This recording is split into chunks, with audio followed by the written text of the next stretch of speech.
বাচ্চাটির বাবা মা বাচ্চাটিকে ডাস্টবিনে ফেলে দিয়ে বাড়ি চলে যায়। এই ছেলেটি একটি দরজার আড়াল থেকে দেখতেছিল। তারপর সে ডাস্টবিন থেকে বাচ্চাটি তুলে নিয়ে বাড়ি চলে আসে। বাচ্চাটিকে বাড়ি নিয়ে এসে তাকে ঘুমিয়ে দেয়। সে খাবার রান্না করতেছিল।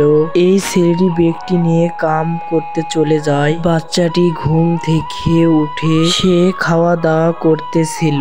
খাওয়া দাওয়ার পর সে বাইরে খেলতে চলে যায়, কিন্তু তার আসল বাবা মার সাথে তার দেখা হয়। বাচ্চাটির বাবা বাচ্চাটিকে অনেক মারতেছিল। বাচ্চাটি অনেক দুঃখ পেয়ে কাঁদতেছিল।